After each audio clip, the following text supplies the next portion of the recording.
Good afternoon po, ma'am. I am Zandria Nicole Bister po, your student nurse for today. So, for verification po, ma'am, kindly state your name, age, and birthday.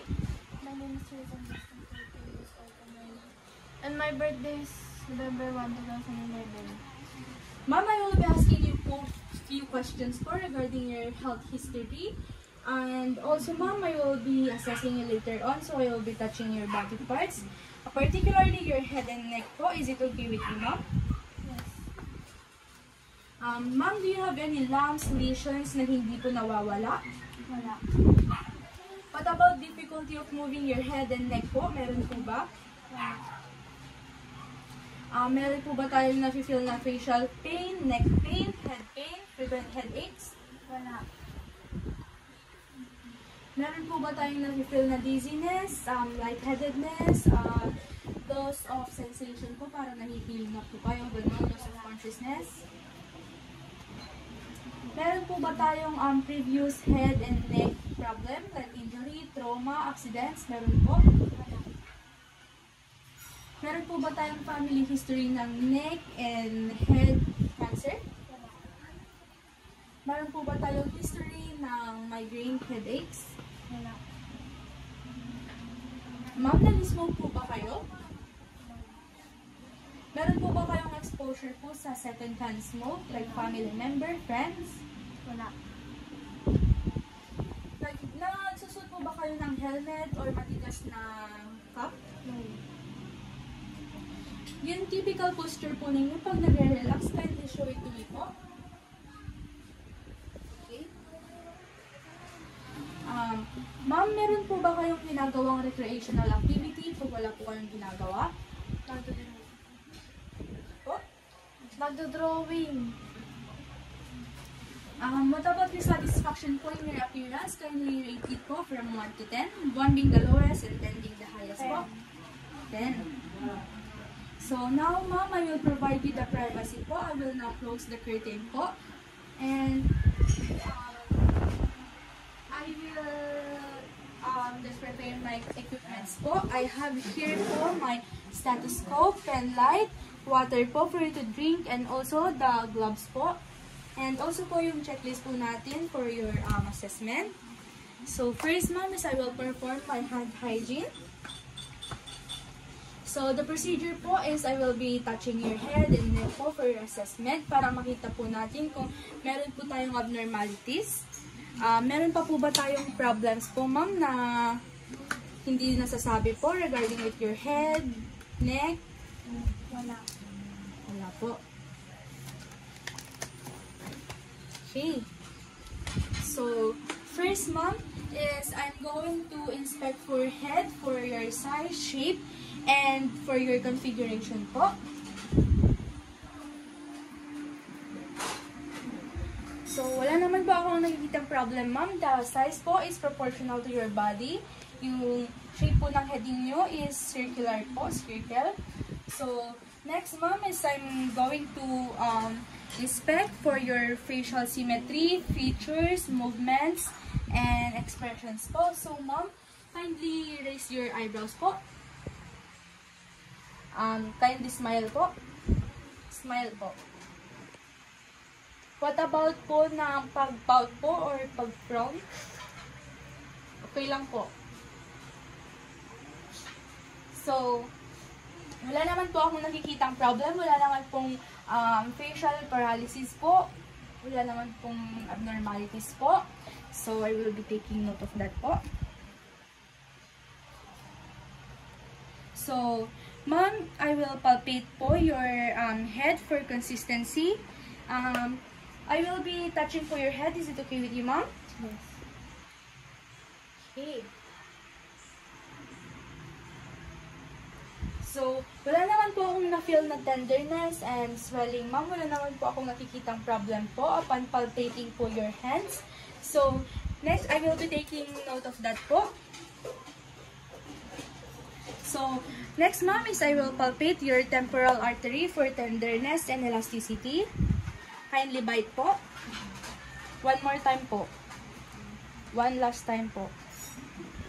Okay. Wala naman po akong nakikitang abnormalities po sa temporal artery po ninyo. So, I will be taking note of that also. Meron po ba kayong na-feel na pain po upon biting? So, I will now palpate po your temporomandibular joints. So, kindly continuously open your mouth. More po. Okay? So, meron po ba kayong na-feel na pain? Wala. So, upon palpating po and as for my observations, wala naman po akong narinig na sound po, like clicking sound in your temporomandibular joint, and wala naman pong abnormalities. So, ma'am, I will be taking note of that, and in a few minutes po or 3 seconds, we'll proceed po to your neck assessment. So, ma'am, I will inspect your neck po. So, kindly flex po ng konti. Okay po.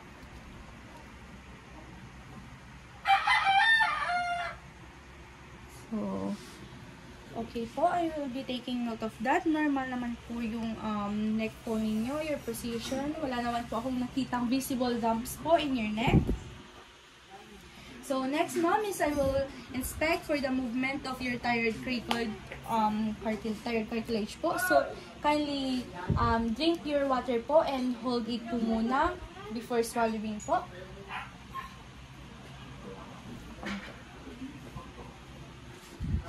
Extend po again. Swallow po. Okay. So, wala naman po akong nakita abnormalities po sa pagsalo po ninyo. Next po, ma'am, is I will inspect po your cervical vertebra para makita ko po yung abnormalities po, if meron po. Kindly flex po your neck. Tumog, ma'am. Kindly look to the side po. And look upward po. Next po, sa side naman po ang kabila. Upward po. Okay. So, wala naman po akong nakikitang abnormalities po, ma'am. And I will be taking note of that. Abnormalities. And next, ma'am, is I will inspect your neck for your neck motion po. So, follow what I say po. Kindly look to this side po. This side naman po. Look upward po, ma'am. Downward. And also, ma'am, your cheeks to your shoulder. More, ma'am. Sa kabila po. Okay. So, meron po ba kayong na-feel na pain, ma'am? Wala. Po. Any other feeling po while doing it? Wala. Wala po. So, I will palpate now your trachea, ma'am. So, to identify may abnormalities po. And extend po. So, wala naman po. Wala po tayong abnormality sa trachea. So, I will palpate your thyroid gland po to aid for any abnormalities kung meron po. Meron po ba kayong nafe-feel na pain? Okay. So, next, ma'am, is I will auscultate po your thyroid gland for Bruvy if meron po siyang enlargement.